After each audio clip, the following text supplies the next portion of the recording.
I want to bring in Megan and Chad Gregory. They are the parents of Oxford High School shooting survivor Keegan Gregory and also attorney Ven Johnson, representing families in the civil suit against Oxford Community Schools.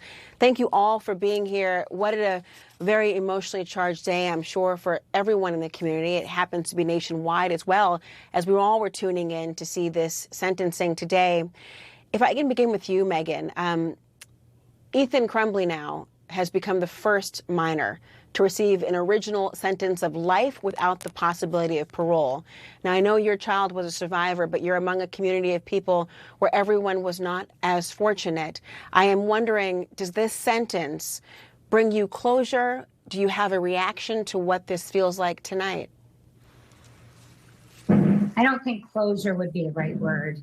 I'm not sure closure will ever happen, especially for the four families. For us, I think it gives us a little bit of a sigh of relief, but I'm not sure that we could ever feel complete closure until our kids were safe. And I don't know how to even explain it. If our kids were, what's the right word? Whole again. Whole again, yeah. They'll be the same. They're so changed. All of the kids in the community are forever changed. And I think that's a hard thing to swallow for most people. Most people probably can't understand it until you ever go through it. But it does give us a little bit of a sigh of relief to know that we won't have to ever face him anywhere ever again. I'm so glad that you said that, both of you, because although your child is a survivor, and I feel uncomfortable as a mother even describing your child in that way, because it diminishes in some respect for people to understand the depth of the emotion of what has happened and the ongoing journey that everyone in the community is feeling. And so I'm so glad that you've pointed out the distinction and the idea of what comes next. I will mention one thing that he said, and I was really, Chad, leaning in to see what Ethan Crumbley may have said. What could he possibly have said at this sentencing? And I want to play for you his message to the parents of the victims. Listen to this. Any sentence that they ask for, I ask that you do impose it on me, because I want them to be happy and I want them to feel secure and safe, and I do not want them to worry another day. So I really am sorry for what I've done, for what I've taken of them. I cannot give it back, but I can try my best in the future to help other people, and that is what I will do. Now, Chad, obviously, there are more than the four victims who lost their lives. The community forever touched. There are some feeling a deep loss of safety. There are those who cannot sleep.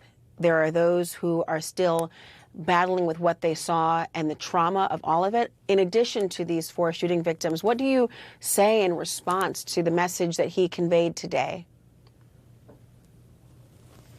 Well, I think the first thing is it's too soon for many of us to forgive, although some made the message of they'll seek forgiveness for themselves, but not for the shooter. I think the note is that trauma does not respect time. Mm-hmm. And so it doesn't matter that we were in this place 2 years later and he decides now he's going to say, I'm sorry. The trauma is very real and it takes you back to that single day, and we don't get out of it just because he goes to life in prison without parole. So I feel for what he did say, but I think it falls on deaf ears at this point, and it's a means to an end to get him processed through the system. And now it's on to the parents and the school district. This isn't our point, end. Yeah. Absolutely. It's the beginning, in some respects, of the next process here. And then that does include, as Chad pointed out, it does include the criminal prosecution of this person's parents. There is an ongoing litigation and appeal process about the school district as well. You're representing some of the families and survivors trying to hold the school district and some of the employees accountable for failing to act when the signs appear to be clear that this student was violent, was dangerous. Where does all of that stand right now in terms of litigation? Well, Laura, as always, you're spot on. You know exactly. We have appeal in the state court action before the Michigan Court of Appeals. We have an appeal in the federal portion of our lawsuits, plural, many, in the Sixth Circuit Court of Appeals on various rulings, fighting governmental immunity, sovereign immunity. So basically government saying you can't sue me. But what I thought was so incredible today is the overwhelming comments, not just by the defense, but the prosecutor. They all agreed on one thing, Laura, today, and the judge, and that is, we all know the school made multiple mistakes here, and then it was but for the purposes of today. But so for the purposes of the civil case, and yes, let's do one thing at a time. The sentencing today in the criminal case of the shooter. Next will be his parents, and then will become the civil 2 cases. We have a long road to go, but everybody today, defense, prosecutor, and judge, all mentioned the school district, admittedly, according to them, being responsible, just like their own internal investigations show that they're responsible, but yet they're still going forward with their appeals, Laura, and they're not coming forward and say, we give up, we're sorry, our own investigation shows we screwed up. Nothing. What was your reaction that the parents were criminally charged? We believe that there needs to be accountability there. And what we're not trying to do is look inside the home and judge on what happened or didn't happen. The fact is, they bought their child a weapon, did not put it in a secure, safe storage environment.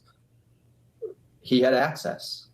The fact is, parents need to be held accountable if they do not keep their firearms safe. Megan and Chad Gregory, Ven Johnson, thank you all for your words tonight. It was so telling. Thank you so much. Thank you. Thank you.